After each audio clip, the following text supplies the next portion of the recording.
vọtประสาทเนี่ยขมาวกิดอย่างไม่รถรัวจะอดได้กิดฉบับเนื้อกิดมาดองเตี้ยมือตัวบังคุมขยมประกาศนาสมมาสกากราบไหวบังคุมยมปัวสมได้เชียงมาจ้ากรบประอังดอยสิกระไดกรบนังดอยสิกระไดกอดไกรดอกปงปัวสมจำเรียบโซ่กรบจมปัวสมได้ตรงอาดำลูกสไลไปเชียปวดบอสัตแต่ยังขนมปฏิแต่งกราวปฏิได้สิกระไดกรบรอบอ่านดอกปงปัวปีขยมประกาศนาขยมบาทขยมประกาศนาขยมบาทอบาสอชวนกะกระดาได้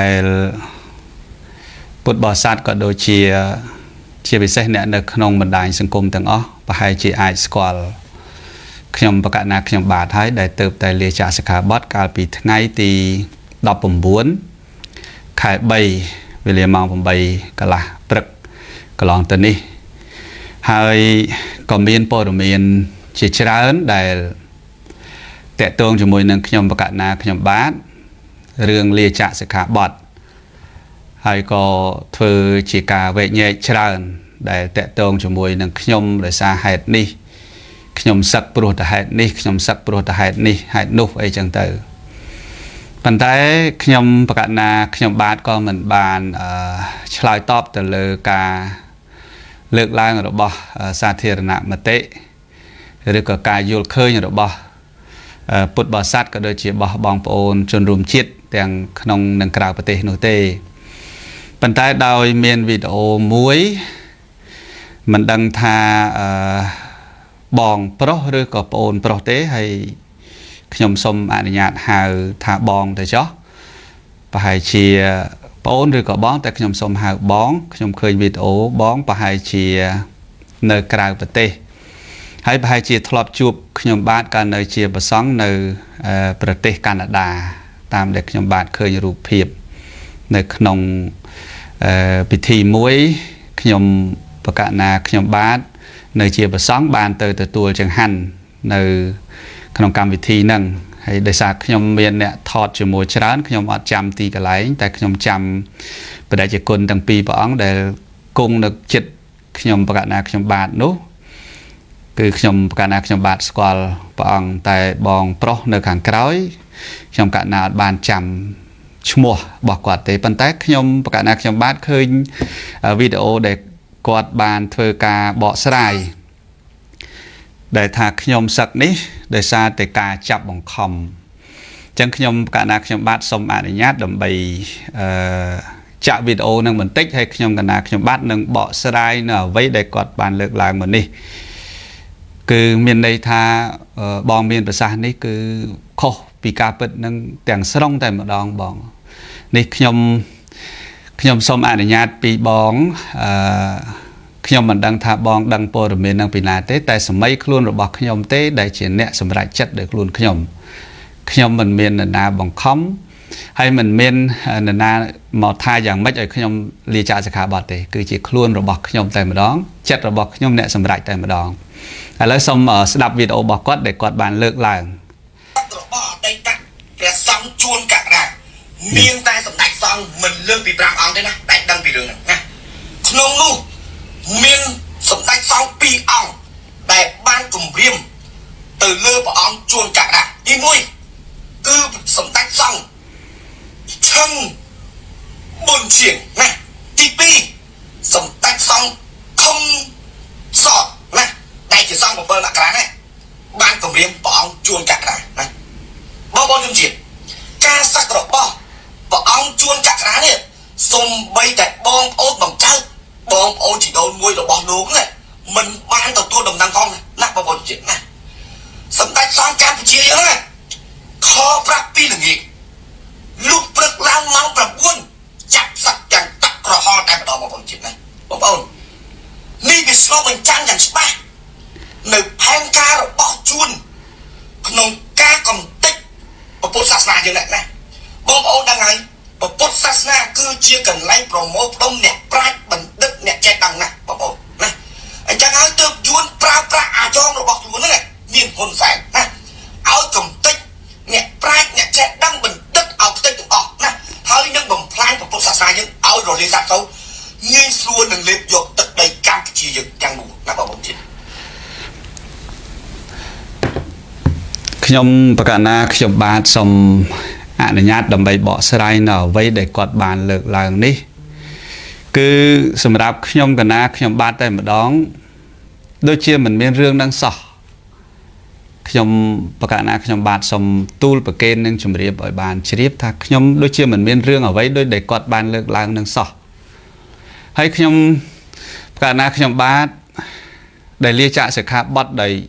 ឃើញភ្លាមបាននាំគ្នាផ្ទុះតែលាចាកសិក្ខាបទនេះខ្ញុំកណាសូមទូលប្រកេននិងសូមជម្រាបជូនសាធារណជនទាំងអស់ឲ្យបានជ្រាបថាខ្ញុំកណាជាមនុស្សដែលពុទ្ធបរិស័ទគាត់បានស្គាល់ដឹងច្រើនហើយខ្ញុំជឿថាពុទ្ធបរិស័ទគាត់នៅស្រឡាញ់នៅស្ដាយច្រើនបើកាលណាខ្ញុំប្រាប់ថាខ្ញុំនឹងសឹកនៅថ្ងៃប៉ុណ្ណេះថ្ងៃប៉ុណ្ណោះខ្ញុំដើរប្រាប់គេតាមរោងបុណ្យខ្ញុំដើរប្រាប់គេតាមទីសាធារណៈឬញោមដែលស្គាល់សាកសម័យមើលថាតើអ្នកដែលបានចូលរួមនឹងមានប្រមាណអ្នកនេះគ្រាន់តែគិតទេហើយតើពួកគាត់នៅសុខទេថាដឹងតែខ្ញុំសឹកថ្ងៃប៉ុណ្ណេះប៉ុណ្ណោះខ្ញុំជឿប្រកាសណាស់ថាមិនសុខទេហើយគាត់នឹងមកហ្នឹងគឺប្រកាសជាមានអ្នកខ្លះគាត់អាណិតគាត់ស្ដាយគាត់នឹងយំស្រែកពេញតែវត្តហ្នឹងឯងហើយឲ្យខ្ញុំសម្រេចថាខ្ញុំសឹកទៅតើខ្ញុំមានអារម្មណ៍ថាយ៉ាងម៉េចការសម្រេចចិត្តរបស់ខ្ញុំនឹងហាក់បីដូចជាធ្វើឲ្យពួកគាត់យំស្រែកអញ្ចឹងខ្ញុំសម្រេចចិត្តខ្លួនខ្ញុំថាខ្ញុំដែលដាក់ថ្ងៃសឹកគឺខ្ញុំអត់ប្រាប់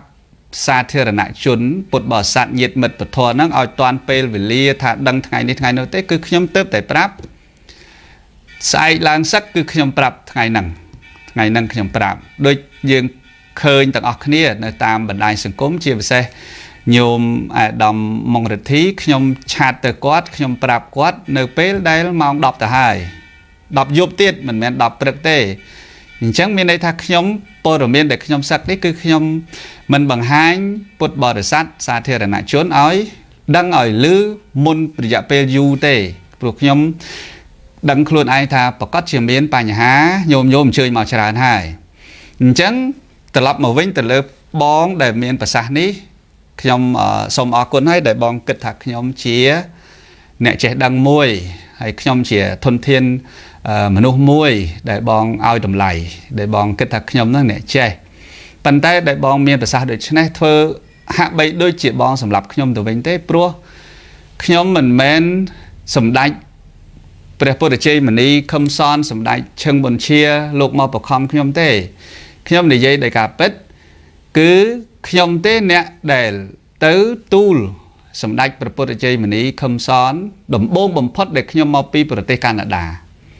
ព្រោះខ្ញុំមកពីប្រទេសកាណាដាហើយខ្ញុំបានតែមួយថ្ងៃទេខ្ញុំចូលទៅថ្វាយបង្គំសម្ដេចព្រោះសម្ដេចនុនង៉ែតសម្ដេចព្រះអគ្គមហាសង្ឃរាជខ្ញុំនៅវត្តបទុមគឺនាំគ្នាហៅថាសម្ដេចកងព្រោះខ្ញុំអ្នកវត្តបទុមដែរទូលោកមិនបានចាំដូចមុនទេព្រោះលោកបញ្ជូនច្រើនហើយអញ្ចឹងខ្ញុំថ្វាយបង្គំលោកហើយខ្ញុំទៅថ្វាយបង្គំព្រះសម្ដេចព្រះពុទ្ធជ័យមនីខឹមសនទូលថាសម្ដេចខ្ញុំកណាអស់អានិសង្ឃហើយខ្ញុំកណាសុំសឹកមិនមែនសម្ដេចបជាឲ្យសឹកទេសម្ដេចខាត់ទៀតខ្ញុំទូលទៅលោកថាខ្ញុំមានបំណងថាចង់សឹកនៅក្នុងបច្ចុប្បន្ន40នេះហើយអញ្ចឹងសូមសម្ដេចអនុគ្រោះដល់កូនចៅសូមលាសម្ដេចដើម្បីលាចាកសិក្ខាបទហើយប្រាប់ហេតុផលច្រើនប្រកេនទៅសម្ដេចជាអង្គម្ចាស់ហើយខ្ញុំនឹងសម្ដេចព្រះពុទ្ធជ័យមនីខឹមសនខ្ញុំអ្នករស់នៅក្រោមអាវ៉ាត់របស់លោកតាំងពីឆ្នាំ2006ម្លេះខ្ញុំនៅវត្តបទុមគាត់លេខ7វត្តបទុមបតីគឺញាតិញោមពុទ្ធបរិស័ទដឹងទាំងអស់ហើយទូទាំងប្រទេសថាខ្ញុំពីមុនជាប្រសង់នៅវត្តបទុមបតីដែលចេញពីវត្តសំហងដែតមកចូលវត្តសារាវ័នបានមួយឆ្នាំខ្ញុំមកនៅវត្តបទុមបតីគាត់លេខ7ហ្នឹងដែលជាគាត់របស់លោកគ្រូខ្ញុំព្រះអង្គគ្រូធម្មធេរោសែមសរិនដែលលោកបានសុំឲ្យស្នាក់នៅសិក្សារៀនសូត្រទីនោះហើយសម្ដេចព្រះអគ្គមហាសង្ឃរាជនុនង៉ែតសម្ដេចព្រះពុទ្ធជ័យមនីខឹមសនលោកគឺជាអ្នកមានឧបការៈលើខ្ញុំច្រើនណាស់ទាំងការអប់រំទាំងការផ្ដល់សេចក្តីសុខទាំងការឃុំក្រងខ្ញុំអប់រំថែរក្សាខ្ញុំ នៅជាប្រសង់នៅទីនោះខ្ញុំអត់មានរឿងអីដែលត្រូវមកសម្ដេចបខំខ្ញុំឲ្យសឹកទេហាក់បីដូចជាចោតសម្ដេចទាំងស្រុងពេកហើយខ្ញុំសូមអព្យាស្រ័យបើបងបានស្ដាប់ឮខ្ញុំនិយាយនេះខ្ញុំជាឧបាសកមួយរូបហើយតែខ្ញុំមិនបានត្រូវសម្ដេចបង្ខំខ្ញុំឲ្យសឹកអីទេអត់មានសោះខ្ញុំអ្នកទទួលសុំសម្ដេចដោយត្រង់សម្ដេចខាត់ចុះបើអូនឯងសឹកសម្ដេចលោកហៅខ្ញុំតែអូនទេបើអូនឯងសឹកវត្តប្រាសាទនាងខ្មៅគិតយ៉ាងម៉េចរត់រួចអត់អូនឯងគិតច្បាស់នៅគិតម្ដងទៀតមើលបានខ្ញុំទទួលលោកប្រាប់ឲ្យត្រង់ចេញពីចិត្តថាខ្ញុំអស់អានខ្ញុំកណាអស់អានិសង្ឃហើយសម្ដេចខ្ញុំកណាសុំពេលវេលាដែលជួយវត្តប្រាសាទនាងខ្មៅនិងសាសនាមានតែរយៈពេលប៉ុណ្ណេះឆ្នាំទេប៉ុណ្ណឹងឆ្នាំបានតែខ្ញុំបានប្រាប់ថាវត្តប្រាសាទនាងខ្មៅហ្នឹង13ឆ្នាំសម្រាប់ខ្ញុំទេអញ្ចឹងខ្ញុំកណាសុំលាសម្ដេចសឹកមិនអីទេអូនបើថាអូនឯងសឹកភិនវិធីកាលនោះសម្ដេចលោកថាអញ្ចឹងភិនវិធីអាចគ្រប់គ្រងបានទេអត់ធ្វើអីទេសម្ដេចព្រោះខ្ញុំកណាបាននិយាយជាមួយគ្នារួចហើយការសឹកនេះផ្ទេយ៉ាងណាធ្វើយ៉ាងណាឬក៏គ្រប់គ្រងយ៉ាងម៉េចឲ្យវាសមហេតុផលសមរម្យអញ្ចឹងខ្ញុំកណាសម្ដេចរួចហើយបើខាត់បានតាមឧបនិស្ស័យទៅអូនណារៀបចំពេលវេលាតាមអព្យាស្រ័យទៅធ្វើម៉េចបើអស់អានិសង្ឃហើយអ្វីមិនទៀងនេះសម្ដេចជាបន្ទូលរបស់សម្ដេចហើយខ្ញុំកណាខ្ញុំបាទក៏បានទទួលសម្ដេចព្រះមហាសមេធាធិបតីទូលរឿងខ្ញុំកណាខ្ញុំបាទសូមអនុញ្ញាតដើម្បីលាចាកសិក្ខាបទសម្ដេចព្រះមហាសមេធាធិបតីក៏លោកខាត់ដូចគ្នាព្រោះខ្លាចខ្ញុំកណាខ្ញុំបាទចេញពីវត្តប្រាសាទនាងខ្មៅទៅកូនសិស្សខ្ញុំកណាខ្ញុំបាទរាប់រយអង្គតើគិតយ៉ាងម៉េចសម្ដេចមិនមែនហៅខ្ញុំអូនដោយសម្ដេចព្រះពុទ្ធជ័យមុនីទេគឺសម្ដេចហៅព្រះអង្គគិតម៉េចឥឡូវនេះបើព្រះអង្គទៅធ្វើម៉េចវត្តនឹងយ៉ាងម៉េចបានទូលរៀបរាប់រឿងរ៉ាវទាំងអស់ថ្វាយសម្ដេចព្រះមហាសមេធាធិបតីថាទូលបង្គំបានរៀបចំរួចរាល់អស់ហើយទូលបង្គំសម្រេចនឹងលាចាកសិក្ខាបទហើយអញ្ចឹងរឿងរ៉ាវទាំងអស់នេះខ្ញុំបានទទួលសម្ដេចដោយផ្ទាល់ខ្លួនខ្ញុំហើយសម្ដេចជាពិសេសសម្ដេចព្រះពុទ្ធជ័យមុនីខឹមសនលោកមានករណាមេត្តាលើខ្ញុំណាកូនចៅដែលនៅក្រោមឱវាទរបស់សម្ដេចខ្ញុំនឹងហើយដែលជាមនុស្សមិនខ្វល់សុំការងារធ្វើអីទាំងអស់តែសម្ដេចសម្បីតែតួនាទីអីផ្សេងមកវត្តប្រាសាទនាងខ្មៅក៏សម្ដេចបានផ្ដល់ឲ្យធ្វើអូនឯងធ្វើជួយធ្វើខាងនេះធ្វើខាងនោះវិន័យធរគុណខេត្តតកែវក៏សម្ដេចថាអូនឯងជួយគ្នាការពារសាលាពុទ្ធិកៈពង្រឹងសាលាពុទ្ធិកៈនឹងឲ្យល្អឲ្យប្រសើរនេះការយកចិត្តទុកដាក់របស់សម្ដេចជាអង្គម្ចាស់ដែលជាលោកជាអ្នកមានគុណលើខ្ញុំបកណាខ្ញុំបាទតាំងពីឆ្នាំ2007មកម្លេះ2006ចូលមកគង់ចុងឆ្នាំ2007រហូតមកដល់ដែលខ្ញុំកណាខ្ញុំបាទមកនៅវត្តប្រាសាទនាងខ្មៅក៏ទៅមកនៅសំណាក់អាស្រ័យនៅទីនោះរឿងអីដែលសម្ដេចត្រូវមកបខំខ្ញុំកណាខ្ញុំបាទឲ្យសឹកអត់មានរឿងហេតុផលហ្នឹងទេហើយកុំគិតថាខ្ញុំនិយាយនេះប្រហែលជាមាននរណាគៀបសង្កត់ខ្ញុំអត់មាននរណាគៀបសង្កត់ខ្ញុំទេគឺខ្ញុំនិយាយដោយចិត្តរបស់ខ្ញុំនិងការសម្រេចចិត្តរបស់ខ្ញុំព្រោះខ្ញុំសម្រេចចិត្តថាខ្ញុំនឹងសឹកនៅក្នុងអាយុ40ហើយគោលដៅនេះខ្ញុំមិនមែនទៅតែខ្ញុំគិតថាខ្ញុំសឹកហើយថ្ងៃនេះថ្ងៃនោះទេខ្ញុំសន្មត់ខ្លួនខ្ញុំកំណត់ពេលវេលាខ្លួនខ្ញុំថាការងារទាំងឡាយខ្ញុំនៅជាលោកសង្ឃខ្ញុំធ្វើរហូតដល់ខ្ញុំអាយុ40គឺខ្ញុំកំណត់ចឹងមកពេលដែលខ្ញុំអាយុ40ខ្ញុំការងារដែលខ្ញុំធ្វើប្រយោជន៍សម្រាប់សាសនានិងសម្រាប់កូនសិស្សរបស់ខ្ញុំទោះបីចំនួនប្រមាណ10សប្តាហ៍ថ្ងៃនេះរហូតដល់ចំនួនទី19នេះគឺខ្ញុំធ្វើរហូតពេលណាខ្ញុំសឹកគឺខ្ញុំអស់អានិសង្ឃរបស់ខ្ញុំគឺខ្ញុំដាក់ពេលវេលាខ្ញុំតែម្ដងអញ្ចឹងរឿងអីដែលថាខ្ញុំត្រូវសម្ដេចមកបខំហើយជាពិសេសមួយព្រះអង្គទៀតសម្ដេចព្រះឧត្តមចរិយាបណ្ឌិតឈឹងមុនជាសម្ដេចលោកអត់បានដឹងថាខ្ញុំសុំសឹកទេតែដល់ពេលខ្ញុំដាក់ថ្ងៃពេលវេលាឲ្យសម្ដេចជាអង្គម្ចាស់ឈឹងមុនជាខ្ញុំអត់បានទៅជួបផ្ទាល់ទៀតខ្ញុំបានខលទូរស័ព្ទ ទៅទូលសម្ដេចថាសម្ដេចខ្ញុំកណាសូមអនុញ្ញាតថ្វាយបង្គំលាសម្ដេចសឹកហើយសូមសម្ដេចមេត្តាចូលរួមផងសម្ដេចព្រះមហាអរិយវង្សបណ្ឌិតយ៉នសេយាតក៏ដូចគ្នាខ្ញុំក៏ទូរស័ព្ទទៅប្រកេនលោកថាខ្ញុំកណាលាចាកសិក្ខាបទថ្ងៃនេះថ្ងៃនោះហើយថ្ងៃទី19អញ្ចឹងណាសូមសម្ដេចមេត្តាចូលរួមផងអញ្ចឹង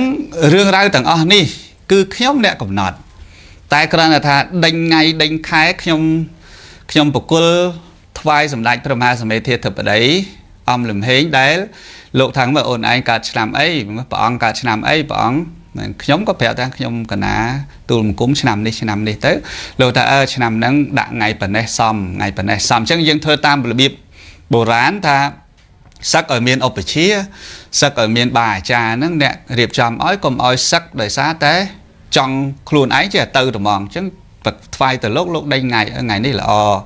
ថ្ងៃសុក្រល្អថ្ងៃសៅរ៍ល្អថ្ងៃពុធល្អអញ្ចឹងទៅក៏សម្រេចថ្ងៃ19ហ្នឹងថ្ងៃពុធហ្នឹងទៅហ្នឹងហើយអញ្ចឹងខ្ញុំកំណត់ហើយដែលបងមានប្រសាសន៍មួយទៀតថាបងថាខ្ញុំបងប្អូនខ្ញុំបងប្អូនជីដូនមួយខ្ញុំមីងពូខ្ញុំសិតតែអត់មានអ្នកដឹងទាំងអស់មិនមែនដូច្នោះទេបងប្អូនខ្ញុំជីដូនមួយខ្ញុំ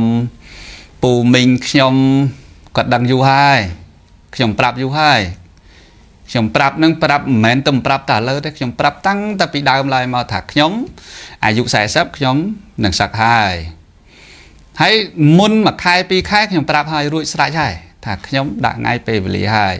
ខ្ញុំនឹងសឹកហើយខ្ញុំសម្រេចខ្លួនខ្ញុំអញ្ចឹងខ្ញុំអត់មាននរណាមកបង្ខំខ្ញុំទេសូមបងអព្យាស្រ័យអភ័យទោសខ្ញុំសូមបដិបត្តិគោរពពីចង្ងាយសម្រាប់បងដែលបានបកស្រាយនេះគឺមិនមែនជាការពិតសម្រាប់ខ្ញុំទេខ្ញុំដាក់ចិត្តដាក់កាយរបស់ខ្ញុំបួសពី13ឆ្នាំរហូតដល់40ខ្ញុំគិតថាខ្ញុំរៀងហត់នឿយច្រើននេះខ្ញុំនិយាយពីបេះដូងរបស់ខ្ញុំណា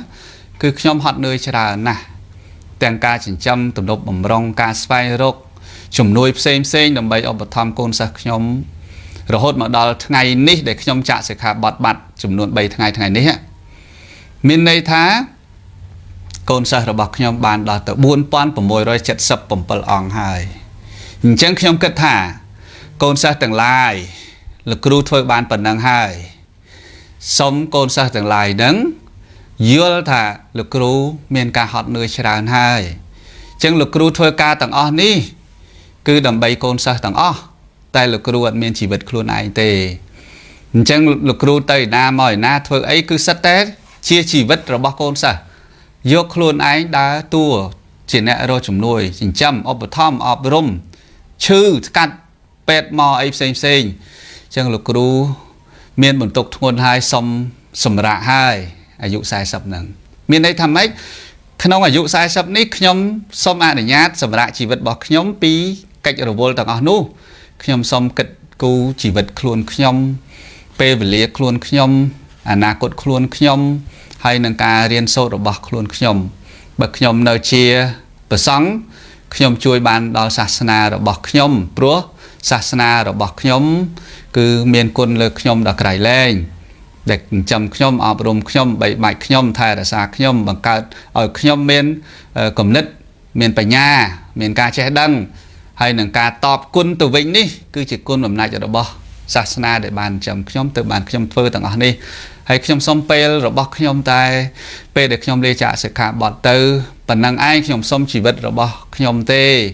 ដើម្បីឲ្យខ្ញុំគិតពីខ្លួនខ្ញុំផងគ្មាននរណាមកបង្ខំអីខ្ញុំទាំងអស់ហើយទៅបងលើកមកឯណាឯណីពេញទឹកពេញដីចេះបងយល់អត់ទាន់បានជ្រៅទេហើយខ្ញុំសុំទោសបើបងខឹងខ្ញុំចំណុចនេះតែបងគិតថាតើបងនិយាយតើខ្ញុំដាក់ខ្ញុំនេះតើវារឿងពិតឬក៏អត់បានមកពីណាដែលខ្ញុំខ្លួនឯងនេះខ្ញុំមិនទាំងបានប្រាប់នរណាផងហ្នឹងថាខ្ញុំសឹកថ្ងៃណាខ្ញុំប្រាប់តែបងប្អូនខ្ញុំប្រាប់ទូលតែសម្ដេចជាអង្គម្ចាស់ហើយខ្ញុំនិយាយជាមួយតែព្រះអង្គភិនវិធីហើយនឹងបងអាចារ្យទួនឈុនខ្ញុំនិយាយតែគ្នាខ្ញុំ2 3នាក់ទេតែខ្ញុំដាក់ចិត្តដាក់កាយតែខ្ញុំសឹកចឹងខ្ញុំសូមផ្ដាំផ្ញើវីដេអូនេះមិនមែនចំពោះតែបងប្រុសដែលបានបកស្រាយទាំងអ្វីមិនមែនការពិតនឹងថាជូនដល់សាធារណជនប្រកេនដល់ព្រះអង្គគ្រប់អង្គហើយនឹងពុទ្ធបរិស័ទរបស់ ពុទ្ធសាសនាមណ្ឌលទាំងក្នុងនិងក្រៅប្រទេសផងដែរថាខ្ញុំអស់អានិសង្ឃជាព្រះសង្ឃខ្ញុំអស់បុណ្យជាព្រះសង្ឃខ្ញុំសម្រេចចិត្តលាចាកសិក្ខាបទដោយខ្លួនរបស់ខ្ញុំមិនមាននរណាបង្ខំឡើយអ្វីដែលខ្ញុំនិយាយគឺជាការពិតហើយខ្ញុំបញ្ជាក់ខ្លួនខ្ញុំទៀតណាខ្ញុំ40ខ្ញុំសឹកគឺខ្ញុំកំណត់ខ្លួនខ្ញុំស្ដេចអញ្ចឹងខ្ញុំអាយុ40គឺខ្ញុំសឹកហើយអញ្ចឹងសូមអស់លោកទាំងអស់មេត្តាជ្រាបសូមកុំយល់ច្រឡំហើយជាពិសេសខ្ញុំពេលដែលឮបងបកស្រាយសម្ដេចខឹមសនសម្ដេចខឹមសនពេញមាត់ហើយម៉ាត់សម្ដេចឈឹងមុនជាពេញមាត់ហើយម៉ាត់នេះខ្ញុំមានអារម្មណ៍មួយថាហេតុអីខ្ញុំសឹកទៅធ្វើបាបលោកជាអ្នកមានគុណខ្ញុំហើយមិនបានត្រូវទៅជារងគ្រោះទៅលើលោកទៅវិញព្រោះបើសម្ដេចឈឹងមុនជានឹងខ្ញុំមិនបានស្នាក់នៅជាមួយនឹងសម្ដេចទេគ្រាន់តែប្រស្រ័យតាក់ទងស្គាល់សម្ដេចនៅក្នុងភេទជាបព្វជិតនឹងពេលខ្លះក៏សម្ដែងធម៌មួយសម្ដេចខ្លះកាលពីមុនតែបើសម្ដេចខឹមសនតែម្ដងគឺលោកជាអ្នកមានគុណលើខ្ញុំណាច្រើនមែនទែនដែលខ្ញុំមិនអាចរៀបរាប់នៅប្រគុណរបស់លោកបានហើយមកដល់ពេលនេះក៏ខ្ញុំនៅតែស្នាក់អាស្រ័យជាមួយសម្ដេចជាអង្គម្ចាស់ដដែលអញ្ចឹងសូមបងពិចារណាឡើងវិញហើយគិតឡើងវិញហើយជាពិសេសសូមពុទ្ធបរិស័ទទាំងអស់ទាំងក្នុងនិងក្រៅប្រទេសមេត្តាកុំយល់ច្រឡំបែបនេះអីខ្ញុំឮហើយដូចជារង្គៀសចិត្តជាមួយនឹងការបកស្រាយរបស់បងដូចជាមិនត្រូវរឿងសំបីតែបន្តិចសោះដែលខ្ញុំមិនអាចទទួលយកបានសូមឲ្យខ្ញុំលាចាកសិក្ខាបទរបស់ខ្ញុំទាំងដែលខ្ញុំសម្រេចចិត្តខ្លួនខ្ញុំឲ្យខ្ញុំទៅបានសេចក្តីសុខខ្លួនខ្ញុំផងឲ្យខ្ញុំបានមានសេរីភាពខ្លួនខ្ញុំផងឲ្យខ្ញុំទៅដោយសេចក្តីសុខខ្លួនខ្ញុំនិងគំនិតខ្លួនខ្ញុំដែលខ្ញុំចង់នឹងផងសូមអនុញ្ញាតបងប្អូនជនរួមជាតិពុកម៉ែបងប្អូនទាំងក្នុងនិងក្រៅប្រទេសមេត្តាសន្តោសប្រោសប្រណីអាណិតដល់ខ្ញុំឈប់យកខ្ញុំទៅដាក់នេះយកខ្ញុំទៅដាក់ឯនោះនឹងយកខ្ញុំទៅលាបជាមួយពណ៌នេះយកខ្ញុំទៅលាបជាមួយពណ៌នោះខ្ញុំមិនមែនជាអ្នកដែលត្រូវប្រឡាក់ពណ៌ដោយដែលបងប្អូនបានលើកឡើងមួយចំនួននោះទេអញ្ចឹងខ្ញុំផ្ញើសារនេះគ្រាន់តែជូនទៅដល់បងដែលបានបកស្រាយនេះហើយនឹងជូនទៅដល់ពុទ្ធបរិស័ទទាំងក្នុងនិងក្រៅប្រទេសដើម្បីបានស្ដាប់និងពិចារណាញាតិញោមអាចស្គាល់ជួនកក្កដាបានច្រើនណាស់តាមរយៈធម៌ទេសនាជួនកក្កដាចរិតយ៉ាងម៉េចក៏ញាតិញោមអាចស្ដាប់បានតាមធម្មទេសនាការនិយាយគឺបង្ហាញពីអត្តចរិតហើយអញ្ចឹងការនិយាយរបស់ខ្ញុំទាំងដែលខ្ញុំនៅប្រសង់កាលមិនទាន់សឹកញាតិញោមអាចស្ដាប់ហើយអាចដឹងចរិតថាជួនកក្កដាជាមនុស្សប្រភេទណាហើយអញ្ចឹងខ្ញុំសូមបញ្ជាក់ប៉ុណ្ណេះហើយក៏ខ្ញុំសូមអភ័យទោសទាំងក្នុងប្រទេសទាំងក្រៅប្រទេសរបស់អស់លោកសប្បុរសទាំងអស់ដែលបានទស្សនាខ្ញុំក្រែងលោចំណុចណាមួយដែលកាយវិការរបស់ខ្ញុំមិនគួរកប់មិនសមរម្យចំណុចណាមួយសូមមេត្តាខន្តីអភ័យទោសហើយខ្ញុំសូមប្រគេនពរថ្វាយសម្ដេចជាអង្គម្ចាស់បកណាគ្រប់អង្គជូនពរដល់អស់លោកសប្បុរសប្រុសស្រីទាំងក្នុងនិងក្រៅប្រទេសសូមឲ្យបានសុខចម្រើនគ្រប់ព្រះអង្គគ្រប់គ្នាសូមក្រាបថ្វាយបង្គំលាសូមជម្រាបលាខ្ញុំមិនបានត្រូវសម្ដេចបង្ខំខ្ញុំឲ្យសឹកអីទេអត់មានសោះខ្ញុំអ្នកទទួលសូមសម្ដេចដោយត្រង់សម្ដេចខាត់ចុះបើអូនឯងសឹកសម្ដេចលោកហៅខ្ញុំតែអូនទេបើអូនឯងសឹកវត្តប្រាសាទនាងខ្មៅគិតយ៉ាងម៉េចរត់រួចអត់អូនឯងគិតច្បាស់នៅគិតម្ដងទៀតមើលទូលបង្គំខ្ញុំបកណាសូមនមស្ការក្រាបថ្វាយបង្គំចំពោះសម្ដេចជាអង្គ